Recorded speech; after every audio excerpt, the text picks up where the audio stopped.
Coba bayangkan, kamu percaya penuh pada pasanganmu. Lalu suatu hari, kamu sendiri yang menangkap basah dia memeluk selingkuhannya di depan umum. Tamparan di wajahnya bukan cuma sakit fisik, tapi juga awal runtuhnya kebohongan yang selama ini ia simpan. Namaku Liana.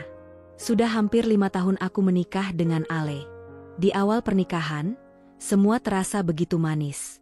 Ale adalah sosok yang perhatian, hangat, dan membuatku selalu merasa istimewa. Namun, beberapa bulan terakhir, sikapnya mulai berubah. Ia sering pulang larut malam dengan alasan pekerjaan yang menumpuk, atau rapat mendadak yang tak bisa ditinggalkan. Awalnya, aku mencoba percaya. Aku berusaha menyingkirkan rasa curiga yang perlahan-lahan tumbuh di dadaku.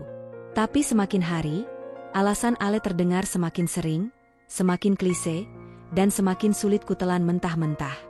Malam itu, jam sudah menunjukkan pukul 11:15. Aku duduk di ruang tamu, menatap pintu dengan perasaan campur aduk. Ponselku beberapa kali kucek, menunggu pesan dari Ale, tapi tak ada kabar. Baru 5 menit kemudian, dering ponsel terdengar. Sayang, aku pulang agak malam, ya. Ada rapat dadakan. Besok pagi aku juga harus keluar kota. Urgent meeting sama klien. Suara Ale di seberang terdengar tenang, terlalu tenang. Aku terdiam sejenak, menahan sesak di dada. Oh, iya. Kalau begitu hati-hati, ya. Jangan lupa sarapan dulu besok pagi sebelum berangkat. Jawabku pelan, berusaha terdengar biasa saja. Ale terkekeh kecil. Kamu ini, masih sempat mikirin sarapan. Nggak usah repot, nanti aku beli di jalan. Kamu istirahat saja. Ya sudah. Jangan begadang, Mas. Siap, Bu Istri. Love you. Telepon terputus, tapi hatiku tak juga tenang. Kata-kata, love you, yang meluncur dari bibirnya terasa hambar. Tidak seperti dulu. Aku menggenggam erat ponsel, menatap layar kosong. Aku menunduk, berbicara pada diriku sendiri. Kalau benar dia kerja, kenapa aku harus merasa bersalah karena curiga? Tapi kalau ternyata ada yang disembunyikan. Malam itu aku tak bisa tidur. Rasa gelisah makin menjadi. Hingga akhirnya sebuah ide muncul, aku akan mengikutinya besok. Aku ingin tahu apa yang sebenarnya dilakukan Ale ketika ia bilang harus keluar kota. Keesokan paginya, Ale tampak terburu-buru. Ia hanya membawa koper kecil, cukup untuk 1 atau 2 malam. Aku menatapnya dari meja makan, pura-pura sibuk menyuap nasi. Mas, jadi berangkat pagi ini? Tanyaku. Iya, sayang. Meetingnya siang, jadi aku harus nyusul kereta pagi. Ale tersenyum sambil merapikan jasnya. Aku mengangguk, berpura-pura menerima begitu saja. Semoga lancar. Ya, nanti kabarin aku kalau sudah sampai. Iya, jangan khawatir. Ya, jaga kesehatan di rumah. Ia mengecup keningku cepat, lalu melangkah ke pintu. Begitu mobil Ale menjauh, jantungku berdetak cepat. Aku langsung bersiap, mengambil jaket dan tas kecil. Aku tahu ini gila, menguntit suami sendiri, tapi aku butuh kepastian. Aku tak ingin terus hidup dalam keraguan. Baiklah, Mas Ale, bisikku sambil menyalakan mobil. Kali ini aku akan tahu, apa yang sebenarnya kamu sembunyikan. Pagi itu, aku mengikuti mobil Ale dengan hati yang berdegup kencang. Rasanya setiap detik adalah ujian kesabaran. Jalanan ramai, tapi aku berusaha menjaga jarak agar ia tidak curiga. Mataku tak lepas dari mobil hitamnya yang melaju tenang menuju pusat kota. Setelah hampir 1 jam perjalanan, mobil itu berhenti di depan sebuah hotel berbintang. Aku menelan ludah, menepikan mobilku agak jauh. Tanganku gemetar ketika menggenggam kemudi. Hotel? Kenapa harus di hotel? Bukannya dia bilang ada meeting di kantor klien? Gumamku. Rasa curiga yang selama ini kupendam mulai menyeruak semakin kuat. Aku menarik napas dalam-dalam, mencoba menenangkan diri. Mungkin memang meetingnya di hotel. Ya, banyak kan perusahaan yang pakai hotel untuk pertemuan bisnis. Aku berusaha membenarkan, meski hatiku menolak percaya. Dengan penuh keyakinan bercampur rasa was-was, aku keluar dari mobil, membawa sebuah tas kecil yang sebelumnya sudah kusiapkan. Dalam pikiranku, aku akan memberi kejutan romantis. tiba-tiba muncul di depan Ale, memeluknya, dan berkata, "Surprise, aku temenin kamu di luar kota." Namun langkahku terhenti seketika. Dari kejauhan, aku melihat Ale keluar dari mobilnya. Tapi ia tidak sendirian. Ada seorang wanita turun dari kursi penumpang. Wanita itu tinggi semampai, mengenakan gaun ketat yang memperlihatkan lekuk tubuhnya. Rambut panjangnya tergerai, bibirnya merah menyala, dan tawa renyahnya terdengar sampai ke tempatku berdiri. Aku terpaku. Pandanganku kabur. "Itu, siapa?" bisikku dengan suara bergetar. Tubuhku mendadak dingin ketika kulihat Ale. Suamiku, lelaki yang selalu kubela setiap orang mempertanyakan kesibukannya, tersenyum lebar pada wanita itu. Senyuman yang dulu hanya milikku. Aku ingin berlari mendekat, ingin menjerit, tapi kakiku seolah terpaku di lantai. Saat itu, Ale dengan santainya merangkul pinggang wanita itu. Mereka berjalan menuju lobi hotel, tertawa, sesekali Ale menunduk membisikkan sesuatu di telinga si wanita. Dan wanita itu, aku dengar Ale memanggilnya, "Regina," tertawa manja, bahkan merangkul lengan Ale erat-erat. Aku menutup mulutku dengan tangan, menahan tangis yang sudah menggenang. Dadaku sesak, napasku tersengal. Dunia seperti berhenti berputar. Tidak. Ini pasti salah. Ale nggak mungkin. Aku berusaha meyakinkan diri sendiri, tapi kenyataan itu menamparku begitu keras. Di lobi hotel, tepat di depan mataku, Ale menarik Regina ke dalam pelukannya. Bukan pelukan formal atau sekadar sopan santun. Itu pelukan penuh keintiman, penuh gairah. Pelukan yang selama ini kutunggu setiap malam saat ia pulang larut. Air mataku akhirnya jatuh tanpa bisa kubendung. "Mas Ale." Suaraku tercekat, nyaris tak terdengar. "Kenapa? Kenapa harus aku yang melihat ini?" Tanganku gemetar, hampir tak mampu menggenggam tas kecil yang kubawa. Semua rencana kejutan romantis yang kubayangkan runtuh seketika. Yang tersisa hanyalah kepingan hati yang remuk, dan perasaan dikhianati yang menyesakkan dada. Aku mundur beberapa langkah, takut mereka melihatku. Pikiranku kacau, tubuhku lemas. Rasanya aku tak lagi mengenal lelaki yang kucintai. "Ale, Regina," aku berbisik lirih. Nama itu seperti racun yang membakar lidahku. Saat itu, aku tahu, hidupku tidak akan pernah sama lagi setelah hari ini. Aku berdiri di balik pilar besar hotel, napasku terengah-engah seperti habis berlari. Mataku tak berkedip, terus menatap Ale dan perempuan itu, Regina, yang kini berjalan santai melewati lobi. Tangannya yang ramping melingkar di lengan Ale, seolah-olah dia pemilik sah laki itu. Dadaku panas, kepalaku berdenyut. Semua upaya untuk menahan diri, untuk tetap rasional, hancur berantakan. Ada dorongan besar di dalam dada, aku tidak bisa hanya diam dan melihat. Dia suami gue. Dia laki-laki yang gue bela mati-matian selama ini, pikirku. Air mataku tak lagi mengalir, yang tersisa hanya amarah yang mendidih. Tanpa pikir panjang, kakiku melangkah cepat. Suara hak sepatu beradu dengan lantai marmer, membuat beberapa tamu hotel menoleh. Aku tidak peduli. "Mas Ale." Suaraku melengking, pecah di udara lobi yang sebelumnya dipenuhi suara musik lembut. Semua orang berhenti sejenak, menoleh ke arahku. Ale terperanjat, wajahnya pucat pasi begitu melihatku berdiri hanya beberapa langkah di depannya. Regina masih sempat tersenyum sinis, lalu mendekatkan tubuhnya ke Ale, seakan sengaja memprovokasiku. "Apa-apaan ini, Mas?" Aku menunjuk Regina dengan tangan gemetar. "Siapa dia?" Ale gagap, mencoba tersenyum kaku. "Liana, sayang, aku bisa jelasin." "Jelasin apa?" teriakku, suaraku bergetar tapi lantang.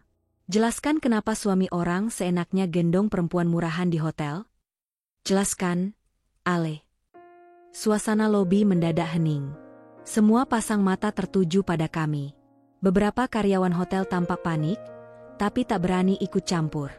Regina menyeringai, melipat tangan di dada. Jadi ini istri sah kamu, Ale? Cantik sih, tapi kasihan banget. Gak keurus, ya?" katanya dengan nada merendahkan. Aku melotot ke arahnya. "Kamu siapa beraninya ngomong begitu?" Regina berjalan anggun mendekatiku, menatapku dari atas sampai bawah. "Aku Regina, kekasihnya Ale. Kalau kamu istrinya, ya berarti cuma status di KTP. Hatinya, tubuhnya, udah jadi milik aku. Plaak. Tanganku mendarat di pipinya tanpa ampun. Suara tamparan itu bergema, membuat beberapa orang terpekik kaget. Regina tersentak, wajahnya memerah, lalu ia tertawa keras, tawa yang semakin menyulut amarahku. Berani banget kamu, ya? Aku meraung. Kamu gak punya malu. Perempuan murahan, perebut laki orang. Liana, berhenti. Ale mencoba menahan lenganku, tapi aku menepisnya dengan kasar. Ale, kamu yang harusnya berhenti. Berhenti jadi suami brengsek. Berhenti mempermalukan aku di depan orang banyak. Suaraku serak karena teriakan. Regina masih saja tersenyum miring. Ale, kok kamu biarin aja? Istrimu kampungan banget. Teriak-teriak di hotel elit begini. Malu dong. Astaga, mulut lo? Aku berteriak makin keras. Suaraku memantul ke dinding lobi. Perempuan bajingan, nggak tahu malu. Kalau lo emang punya harga diri, lo nggak akan rebut suami orang. Regina mendengus, lalu dengan santai meraih lengan Ale dan memeluknya erat di depan wajahku. Kalau dia suami kamu beneran sayang sama kamu, nggak mungkin dia cari aku. Pikirin itu baik-baik, Bu istri setia. Aku menatap Ale dengan tatapan yang penuh luka. Mas Ale, bener ini yang kamu mau? Setelah semua pengorbanan aku, setelah semua yang aku lakuin buat rumah tangga kita. Ale tampak kalut. Liana, please, jangan bikin ribut di sini. Kita bisa bicara di kamar. Di kamar? Aku memotong kasar. Kamu bawa dia ke kamar hotel juga? Anjing, Ale. Kamu bajingan. Orang-orang mulai berbisik-bisik. Beberapa tamu mengeluarkan ponsel, merekam kejadian itu. Aku tahu ini akan jadi bahan tontonan, mungkin besok viral di media sosial. Tapi aku tidak peduli. Ale mencoba menggenggam tanganku, tapi aku tepis sekuat tenaga. Jangan sentuh aku, teriakku. Aku bisa jelasin, sayang. Ale mencoba lagi, wajahnya penuh keringat. Plaak. Kali ini tanganku mendarat di pipinya. Ale terhuyung, menahan sakit, sementara aku terisak marah. Jangan panggil aku, sayang, lagi. Kamu udah jual murah kata itu sama perempuan murahan ini. Regina terbahak, lalu menyalami Ale pura-pura. Wah, enak juga ya jadi cowok. Bisa punya dua perempuan ribut-ribut rebutin kamu. Aku hampir menerjangnya, tapi karyawan hotel buru-buru berdiri di antara kami. Ibu, mohon tenang, ini tempat umum. Aku mengabaikan mereka. Dengar ya, Regina. Gue sumpahin lo gak akan pernah bahagia rebut laki orang. Lo bakal ngerasain karma, entah gimana caranya. Gue gak akan biarin lo senyum puas di atas penderitaan gue. Regina mendengus. Karma? Please, gue gak percaya omong kosong begitu. Gue cuma ambil apa yang seharusnya gue dapat. Kalau lo pantes, suami lo gak akan nyari gue. Aku menoleh ke Ale, mataku merah penuh amarah. Dan lo, Ale, lo bakal nyesel. Gue doain setiap malam lo tidur sama dia, lo inget wajah gue yang lo hancurin hari ini. Ale berusaha mendekat. Liana, tolong. Tolong apa? Aku meraung. Kamu udah bikin aku jadi bahan tontonan. Kamu udah bikin aku kayak orang gila di depan semua orang. Demi Tuhan, aku benci kamu, Ale. Suasana semakin kacau. Para tamu berkerumun, ada yang tertawa sinis, ada yang berbisik penuh iba. Aku menepuk dadaku sendiri, mencoba bernapas. Cukup, cukup sudah. Mulai sekarang, jangan pernah pulang ke rumah itu lagi. Kamu bukan suami aku. Kamu pengkhianat, pecundang, laki-laki brengsek yang gak pantas dipanggil kepala keluarga. Ale tampak ingin menangis, tapi aku sudah terlalu muak. Air mataku jatuh lagi, tapi kali ini bercampur amarah. Aku melangkah mundur, menatap mereka berdua sekali lagi dengan tatapan penuh dendam. Semoga kalian puas, ya, melihat aku hancur di sini. Tapi ingat, roda itu berputar.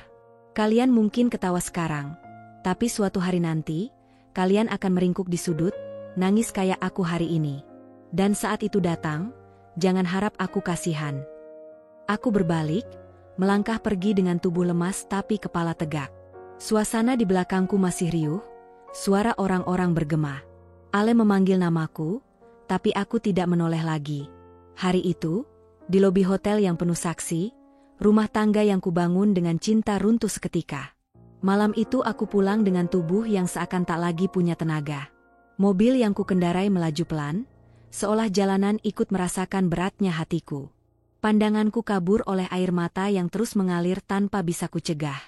Begitu sampai rumah, aku langsung menjatuhkan tubuh di sofa ruang tamu. Tas yang kubawa tergeletak begitu saja di lantai. Ruangan yang biasanya terasa hangat kini begitu dingin dan asing. Semua kenangan bersama Ale terputar di kepalaku. Senyumnya, janji-janji manisnya, bahkan caranya memanggilku dengan penuh kasih. Semua itu kini terasa seperti kebohongan besar. Aku menatap foto pernikahan kami yang tergantung di dinding. Dalam foto itu, Ale tersenyum lebar, menggenggam tanganku erat. Aku yang mengenakan gaun putih menatapnya dengan penuh cinta. Tanpa sadar, aku bangkit, melepas foto itu dari bingkai, lalu melemparkannya ke lantai. Kaca bingkai pecah berhamburan, suaranya memekakan telinga. Aku sudah selesai, Ale, bisikku dengan suara parau. Kamu udah hancurin semuanya dengan tangan kamu sendiri. Malam itu aku tidak tidur. Aku hanya duduk di ruang tamu, menatap kosong ke arah kaca yang berserakan. Rasa sakit, marah, dan kecewa bercampur jadi satu.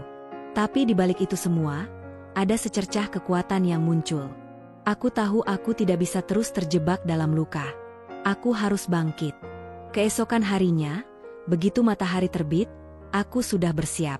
Aku mandi, berpakaian rapi, dan membawa dokumen pernikahan kami. Kakiku melangkah mantap menuju kantor pengacara. Bu Liana, sudah bulat dengan keputusan ini? Tanya pengacara itu dengan hati-hati setelah mendengar ceritaku. Aku mengangguk. Sudah. Saya tidak mau hidup dengan pengkhianat. Saya ingin bebas. Mendengar kata-kataku sendiri, aku merasa seperti ada beban besar yang terlepas dari bahuku. Proses hukum memang tidak sederhana, tapi tekadku sudah bulat. Aku ingin bercerai. Hari-hari berikutnya, Ale terus berusaha menghubungiku. Ponselku berbunyi berkali-kali. Ada pesan singkat, ada panggilan tak terjawab. Sayang, aku bisa jelasin. Please, angkat teleponnya. Aku salah, tapi jangan cerai dulu. Kita bisa perbaiki. Tapi setiap kali ponselku berdering, aku hanya menatapnya dengan tatapan dingin, lalu menolak panggilan itu. Aku tidak lagi mau mendengar suaranya. Semua kata-kata maaf yang keluar dari mulutnya sudah tidak ada artinya. Hari persidangan pun tiba. Aku mengenakan blus putih sederhana dan rok hitam. Riasanku tipis, tapi cukup untuk membuat wajahku terlihat segar. Aku ingin semua orang, terutama Ale, melihat bahwa aku tegar, bahwa aku bukan perempuan yang akan hancur hanya karena disakiti. Di ruang sidang, aku melihat Ale duduk di kursi seberang. Rambutnya berantakan, matanya merah, wajahnya tampak letih. Ia seperti orang yang kehilangan arah. Saat matanya bertemu denganku, ia mencoba tersenyum, tapi aku hanya membalas dengan tatapan datar. Sidang perceraian antara Liana dan Ale dinyatakan dibuka. Suara hakim menggema. Prosesnya berlangsung tegang. Pengacara membacakan alasan-alasan perceraianku, bukti-bukti perselingkuhan Ale, hingga kronologi yang membuatku mantap mengakhiri rumah tangga ini. Hakim menatap Ale. Tergugat, apakah benar Anda menjalin hubungan dengan perempuan lain bernama Regina? Ale menunduk. Suaranya nyaris tak terdengar. Benar, Yang Mulia, tapi saya. Tidak ada tapi, Mas Ale, aku memotong cepat, suaraku dingin tapi tegas. Kamu sudah mengkhianati aku, mengkhianati pernikahan ini. Tidak ada alasan yang bisa membenarkan pengkhianatan. Ruangan hening. Ale menoleh ke arahku dengan mata berkaca-kaca. Liana, aku mohon, jangan lakukan ini. Aku janji akan berubah. Aku janji akan meninggalkan Regina. Aku janji akan jadi suami yang baik. Aku menahan perih di dadaku, tapi aku tidak boleh goyah. Janji? Kamu sudah hancurkan semua janjimu, Ale. Aku sudah cukup. Aku nggak butuh janji kosong lagi. Sayang, suaranya pecah. Aku masih cinta sama kamu. Aku menghela napas panjang, menatapnya sekali lagi. Kalau itu yang kamu sebut cinta, Ale, aku nggak butuh cinta seperti itu. Cinta nggak seharusnya bikin aku terhina, nggak seharusnya bikin aku merasa nggak berharga. Ale menunduk, menutup wajahnya dengan kedua tangan. Beberapa orang di ruangan itu berbisik-bisik. Sebagian memandangku dengan kagum, sebagian dengan iba. Sidang berlangsung cukup singkat. Hakim memutuskan untuk mengabulkan gugatanku. Ketukan palu menjadi penanda berakhirnya ikatan yang dulu kuanggap suci. Aku berdiri, mengangkat kepalaku tinggi-tinggi. Ale berusaha menghampiriku saat aku berjalan keluar, tapi aku melangkah cepat, tidak menoleh sedikit pun. Liana, tunggu. Suaranya terdengar putus asa di belakangku. Aku berhenti sebentar, lalu menoleh sekilas. Tatapanku tajam, suaraku bergetar tapi penuh ketegasan. Tidak ada lagi yang perlu kita bicarakan, Ale. Mulai hari ini, kamu hanya masa lalu. Aku melangkah keluar dari gedung pengadilan dengan dada lapang. Meski hatiku masih luka, meski air mataku sempat tumpah, aku tahu aku sudah membuat keputusan terbaik. Aku memilih diriku sendiri, harga diriku, dan masa depanku. Dan untuk pertama kalinya setelah sekian lama, aku merasa bebas. Hujan baru saja reda sore itu ketika bel rumahku berbunyi nyaring. Aku yang sedang duduk di ruang tamu, menatap pintu dengan jantung berdegup kencang. Sejak perceraian resmi diputuskan, aku sengaja memutus semua kontak dengan Ale. Tapi entah kenapa, aku tahu, aku bisa menebak siapa yang datang kali ini. Bel berbunyi lagi, disertai suara ketukan keras. Liana, tolong, buka pintunya. Aku mohon. Suara itu serak, nyaris putus asa. Aku menggenggam erat sandaran sofa, mencoba menahan diri. Tapi suara itu semakin keras, semakin memaksa. Akhirnya aku bangkit, melangkah ke pintu, lalu membukanya dengan hentakan. Di sana, Ale berdiri dalam keadaan mengenaskan. Matanya bengkak, rambut berantakan, kemejanya kusut dan basah karena hujan. Begitu melihatku, ia langsung jatuh berlutut di depan pintu. Liana, suaranya pecah. Aku mohon, maafin aku. Aku nggak bisa hidup tanpa kamu. Aku menatapnya dingin. Apa yang kamu lakukan di sini? Kita sudah selesai, Ale. Pulanglah. Tapi Ale malah menunduk lebih rendah. Lalu sujud, menyentuhkan dahinya ke lantai, tepat di depan kakiku. Aku rela hina begini, asal kamu mau dengar aku sekali aja. Aku nyesel, Liana, aku bodoh. Regina cuma godaan sesaat, gak ada artinya dibanding kamu. Dadaku bergetar, tapi wajahku tetap keras. Sesaat? Kamu sebut berbulan-bulan bohongin aku itu cuma sesaat? Kamu pikir aku gampang dibodohi dengan alasan murahan itu? Ale mengangkat wajahnya, matanya penuh air mata. Aku hilaf, sayang. Demi Tuhan, aku nyesel. Aku nggak tahu setan apa yang merasuki aku waktu itu. Tolong, jangan hukum aku seumur hidup dengan perceraian ini. Beri aku kesempatan. Aku tersentak mendengar kata-katanya, lalu tertawa getir. Kesempatan? Mas Ale, aku udah kasih kamu ribuan kesempatan. Setiap kali kamu pulang malam, aku percaya. Setiap kali kamu bilang ada meeting di luar kota, aku percaya. Bahkan waktu hati aku udah curiga, aku masih pilih percaya. Dan gimana balasan kamu? Kamu peluk perempuan lain di depan mataku. Suara tinggiku bergema di ruang tamu. Ale terisak makin keras. Ia meraih kakiku, memeluknya erat. Lepas. Aku menendang kakinya hingga ia terhuyung ke belakang. Jangan sentuh aku dengan tangan yang sama yang udah ngerangkul perempuan murahan itu. Liana, please, jangan bilang gitu. Aku nggak pernah serius sama Regina. Dia cuma... Diam, teriakku meledak. Jangan lagi kamu sebut-sebut nama perempuan itu di rumahku. Dia cuma sampah, tapi lebih busuk lagi karena kamu rela buang rumah tangga kita demi dia. Ale memukul-mukul dadanya sendiri, menangis semakin keras. Aku salah. Aku bajingan. Aku pengkhianat. Tapi tolong jangan benci aku, Liana. Aku masih cinta sama kamu. Aku janji, aku akan berubah. Aku menatapnya dengan mata merah. Berubah? Cinta?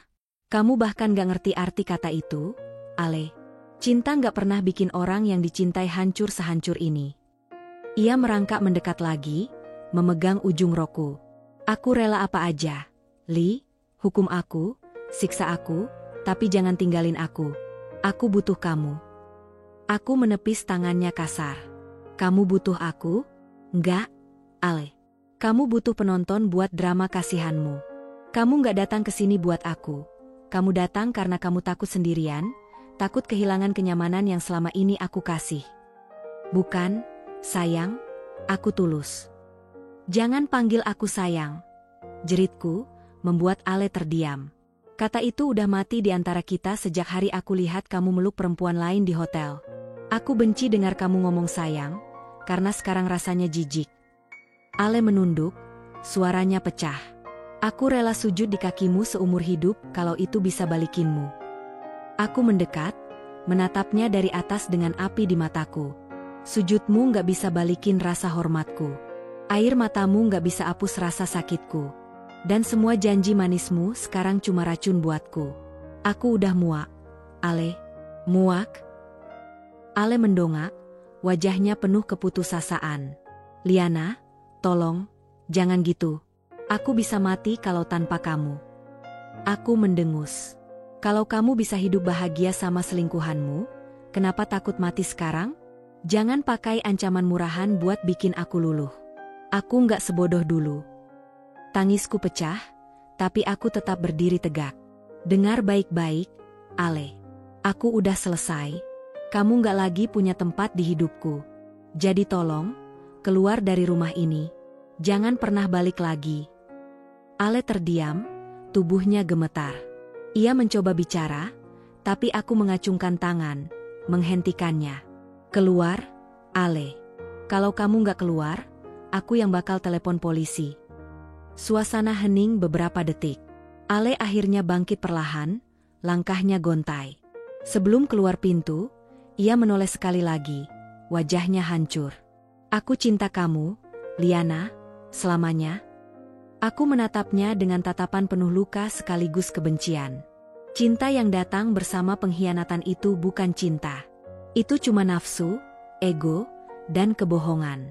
Jadi bawa pulang kata-kata itu, jangan pernah sebut lagi di hadapanku. Ale akhirnya melangkah keluar. Pintu menutup di belakangnya dengan suara keras, meninggalkan keheningan yang menusuk. Aku bersandar di pintu, tubuhku gemetar hebat. Air mataku jatuh deras. Tapi di balik tangisan itu ada rasa lega. Aku tahu, aku sudah benar-benar selesai dengan Ale. Hari itu, aku berdiri sendiri, tapi aku berdiri dengan tegak. Hidup, kadang, punya cara yang kejam tapi adil untuk menyeimbangkan semuanya. Ketika satu pihak tega mengkhianati, pada akhirnya ia akan merasakan sendiri pahitnya akibat perbuatannya. Dan itu yang terjadi pada Ale. Seminggu setelah perceraian kami disahkan, kabar buruk menimpa dirinya.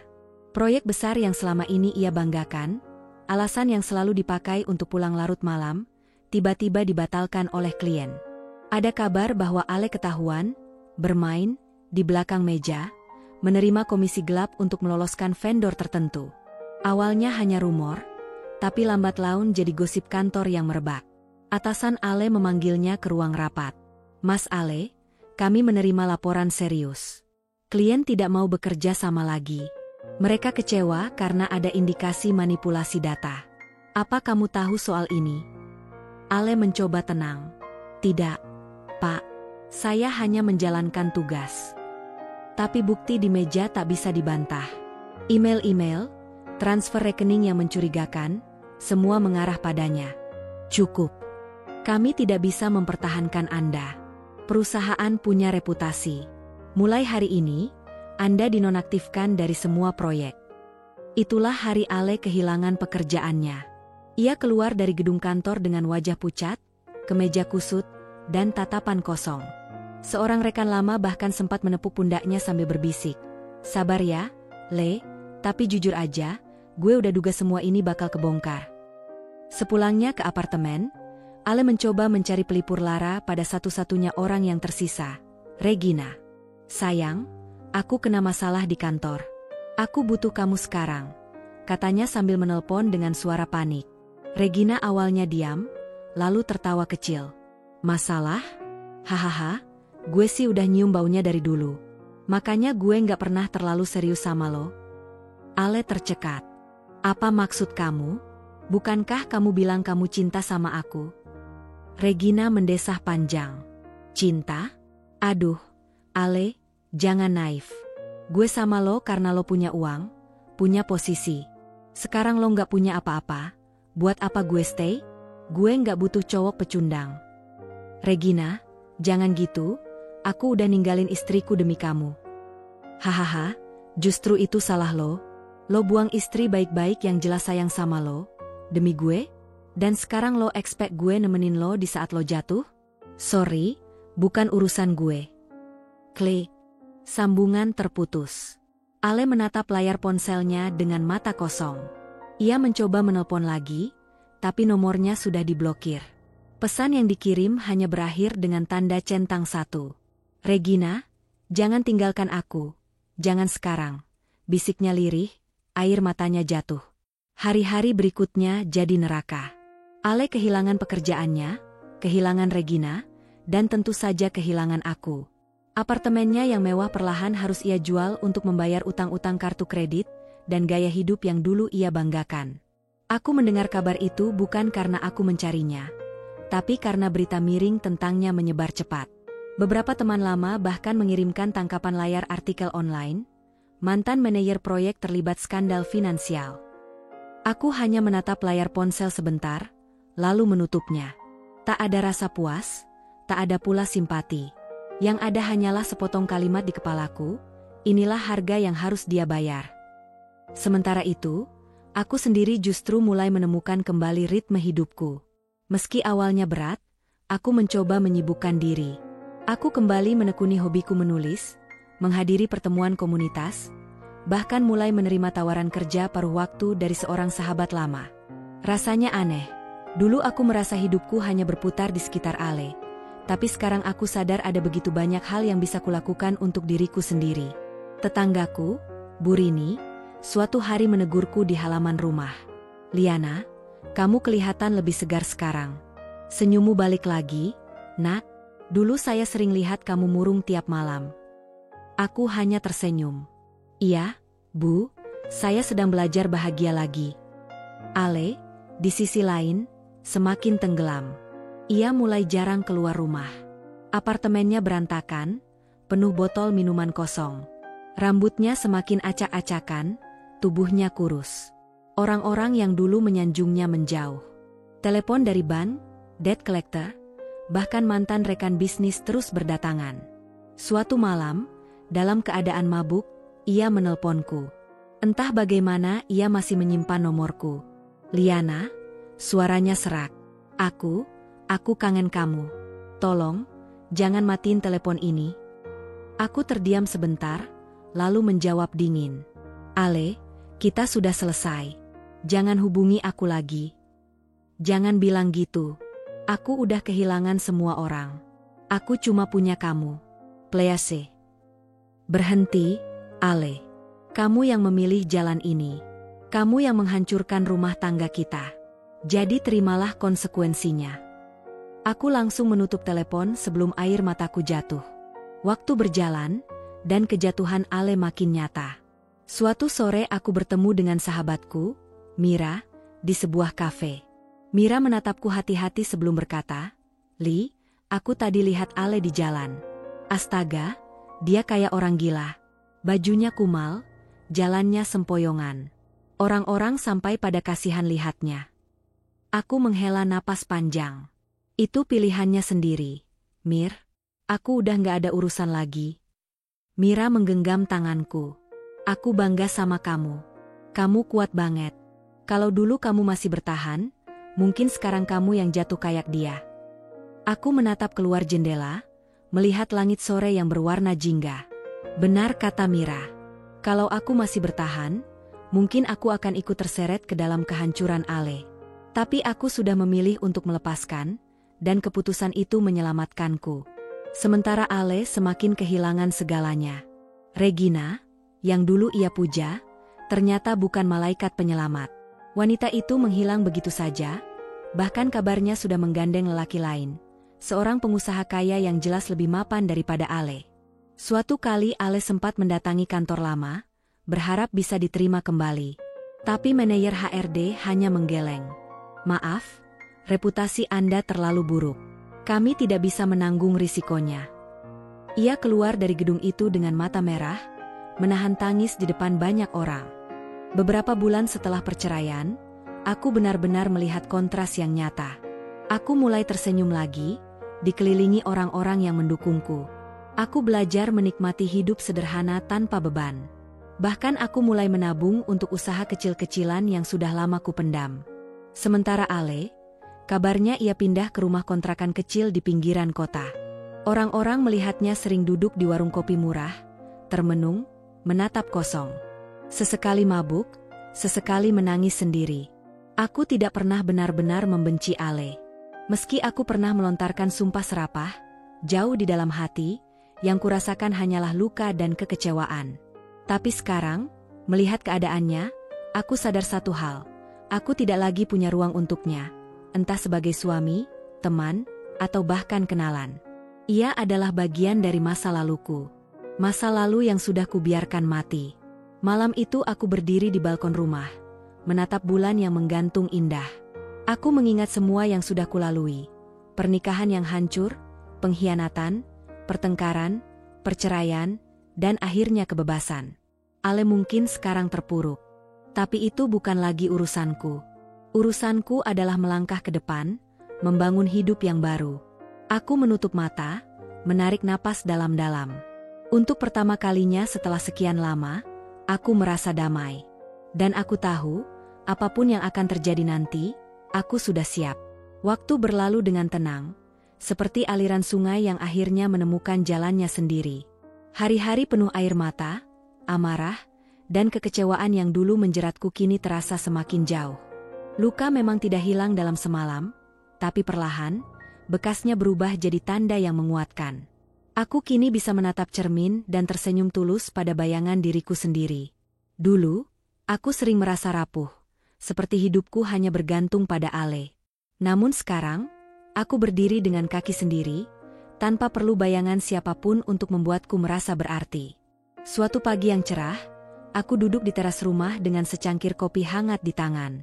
Udara masih segar, burung-burung berkicau, dan sinar matahari menyelinap lembut melalui dedaunan mangga di halaman.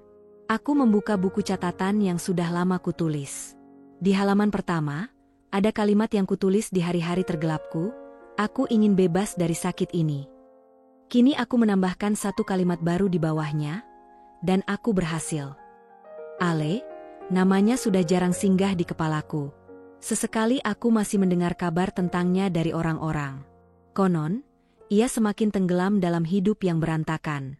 Pekerjaan tetap tidak didapatkan, utang menumpuk, dan Regina, perempuan yang dulu ia puja, menghilang entah kemana. Ada gosip bahwa Regina kini tinggal di luar negeri bersama lelaki kaya barunya. Ironi, Ale mengorbankan rumah tangga kami demi perempuan yang bahkan tak pernah berniat menetap. Dan yang tersisa padanya kini hanyalah penyesalan. Aku membayangkan Ale duduk di ruangan sempit, menatap kosong ke dinding, menyesali setiap pilihan bodoh yang ia buat. Tapi anehnya, bayangan itu tidak lagi membuatku marah atau sedih. Yang kurasakan hanya hampa. Dia bukan lagi bagianku. Dia hanyalah masa lalu. Di sisi lain, aku mulai menemukan arti kebebasan. Aku menghadiri lebih banyak kegiatan komunitas. Aku mulai ikut kelas menulis, bahkan tulisanku sempat dimuat di sebuah majalah lokal. Ada rasa bangga yang menyelinap, rasa yang dulu jarang kurasakan karena terlalu sibuk mengurus rumah tangga dan menunggu Ale pulang. Aku juga semakin dekat dengan beberapa sahabat. Mira sering menemaniku ke kafe baru, atau sekadar mengobrol panjang di telepon hingga larut malam. "Li," katanya suatu kali, "aku lihat kamu sekarang kayak orang yang lahir lagi. Kamu lebih ceria, lebih berwarna." Aku tersenyum. Mungkin karena aku nggak lagi hidup di bawah bayangan orang lain. Aku akhirnya bisa jadi diriku sendiri. Namun kebebasan tidak selalu mudah. Ada masa-masa sunyi di malam hari ketika aku merasa kesepian. Ada momen ketika aku bertanya pada diriku sendiri, apakah aku bisa percaya lagi pada cinta? Tapi aku belajar untuk tidak memaksa jawaban. Tidak semua luka harus segera ditutup dengan tambalan baru. Ada saatnya aku hanya perlu membiarkan diriku bernapas, menikmati keheningan, dan menghargai kesendirian. Kesendirian, ternyata, tidak selalu buruk. Kadang, ia justru jadi sahabat yang paling jujur.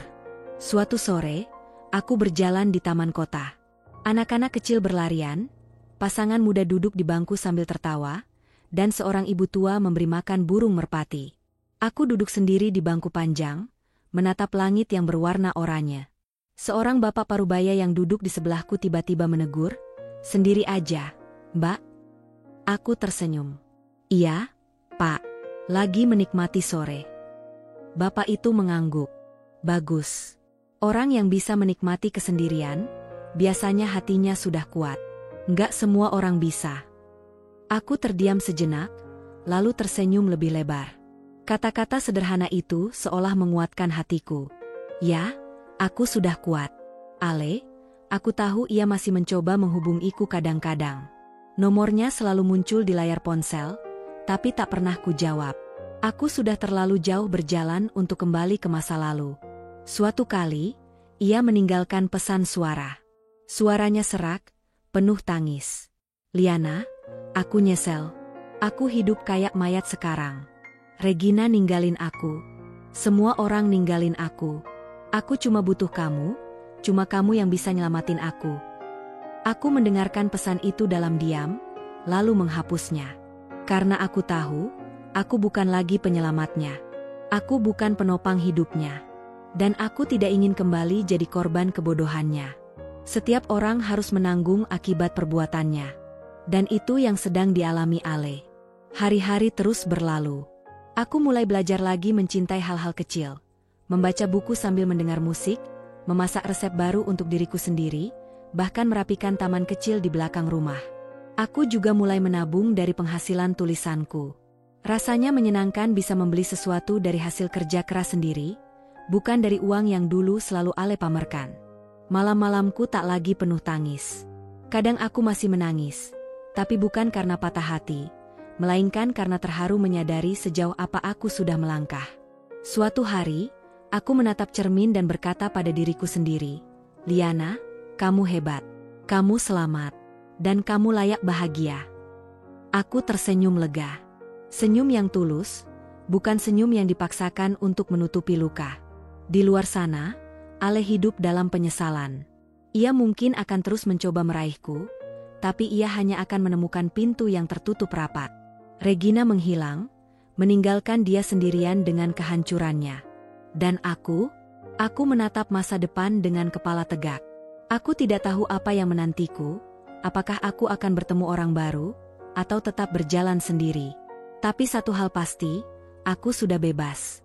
Bebas dari pengkhianatan. Bebas dari kebohongan. Bebas dari belenggu yang dulu kupikir bernama cinta. Kini aku berdiri sebagai perempuan independen, kuat, dan utuh. Di akhir catatan harianku malam itu, aku menulis, "Pengkhianatan bukan akhir hidup. Justru dari sana aku menemukan awal kebebasanku. Dan kebebasan ini tidak akan pernah kuserahkan lagi pada siapapun." Aku menutup buku itu dengan hati yang ringan. Lalu aku tersenyum pada diriku sendiri. Senyum lega, senyum kemenangan, senyum seorang perempuan yang akhirnya tahu, ia pantas bahagia dengan caranya sendiri. Dan di sanalah kisahku berakhir. Bukan dengan air mata, tapi dengan kepala tegak, hati kuat, dan masa depan yang terbuka lebar. Hidup bukan tentang siapa yang datang dan pergi, melainkan tentang siapa yang bertahan di sisi kita tanpa syarat. Ale datang dengan janji, lalu pergi dengan pengkhianatan. Regina hadir membawa ilusi, lalu lenyap tanpa jejak. Namun dari semua luka itu, Liana menemukan sesuatu yang jauh lebih berharga, dirinya sendiri. Ia belajar bahwa cinta sejati pertama yang harus dipeluk adalah cinta pada diri sendiri. Bahwa tidak ada kebahagiaan sejati bila hidup hanya digantungkan pada orang lain.